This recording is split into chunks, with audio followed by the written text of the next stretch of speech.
Now, Yank published an article by a Corporal Martin Day, who was one of these counselors, and he concluded the article by saying, "And when I finish shooting the breeze with you and wish you the best of luck in civilian life, please don't break my heart with, 'Thanks, same to you, hope you're out soon.'"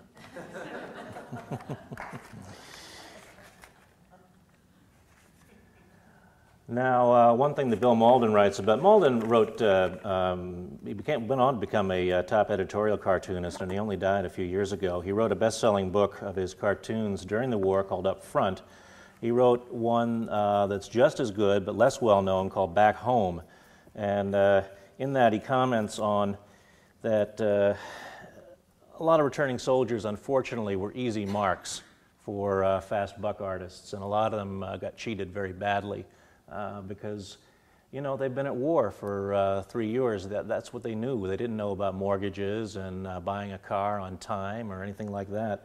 And he comments that, unfortunately, the group that made itself most conspicuous to those of us who went galloping out of the separation center with joy in our innards and a wad of stiff new lettuce in our mitts consisted of salesmen for everything from used cars to spotted ties, petty swindlers and pimps, all interested in separating the lettuce from its owners. They were pretty successful. And here the caption is, "2 used car salesmen and 3 veterans organizations representatives waiting for you to come out." Now, once you were through at the separation center, it was up to you. You had to get home, and unless you lived pretty close to the separation center, you were getting on a train. This is again from Yank, telling soldiers about the great improvements in rail travel while they'd been overseas.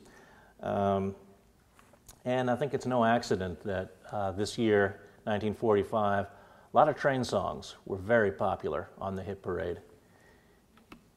Here's another cartoon from Yank. This is a returning soldier.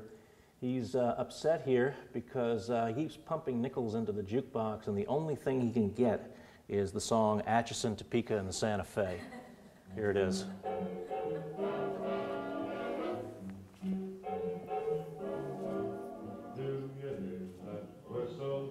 Bing Crosby.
Now, it wasn't always easy to get on one of these trains. Millions of men were trying to get home.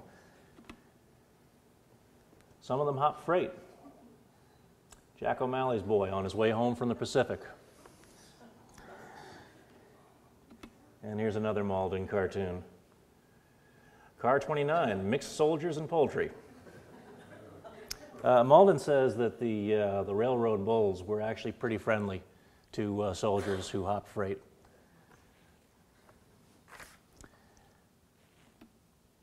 Oops.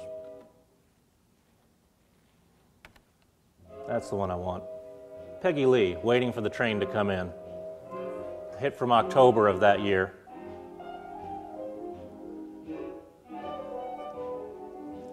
Waiting for the train to come in. Waiting for my man to come home. I've counted every minute of each livelong day. Been so melancholy since he went away.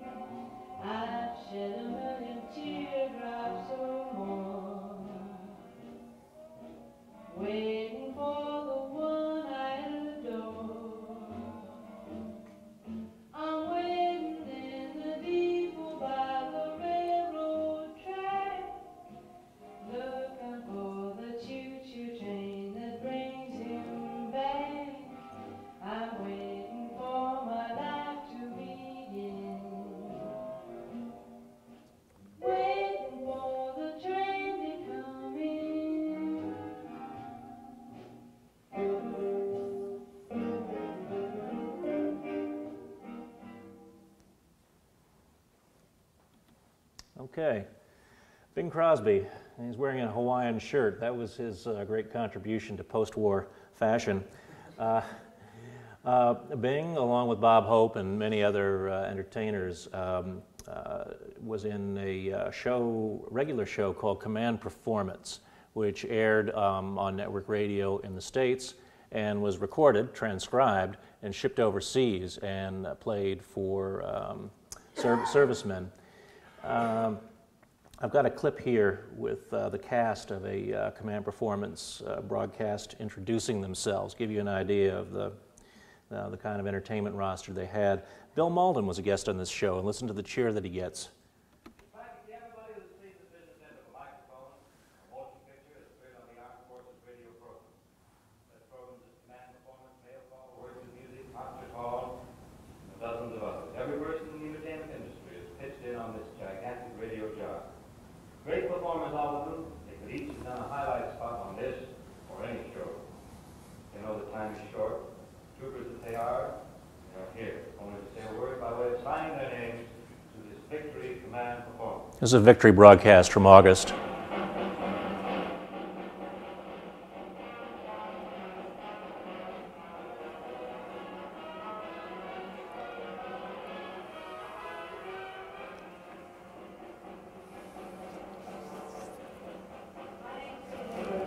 This is a great day. You clean things up and better days to come. Stop, Sergeant. This yarn has lots it on. 3 down and none to go. This is Rainbow Switzerland. You've been waiting a long time to say this. Hallelujah! I should like to add my name as our victory. Gratefully, I do here. This is Ginger Rogers. Today, the final seal goes on the charter. Freedom from fear and want. Freedom of speech and religion. This is Ruth Hudley. This is a big day here. The biggest day of all, because when you out there come home. Last Trevor speaking. This is the day none of us will ever forget. A gift to history from the fighting men and women of the United Nations. This is Don Wilson. Look for the 7 big letters on the package. V-I-C-T-O-R-Y. This is Joe Malden, gents. Joe and Willie are flying along tonight with the rest of the 4 frustrated civilians. This is Corporal George Montgomery. The world's rejoicing tonight. We've built a victory. Now we can build a peace. This is Private John Connor. Victory opens the door. The new world lies ahead. James Falkenberg. 5 years ago, the United Nations were merely 2 words. Now you've made them the bond which unites one world. Diana Lewis speaking. Tonight we celebrate a military victory, but in years to come we shall recognize it as a victory of humanity. This is Ron Coleman. This is a great day for the free people of the world.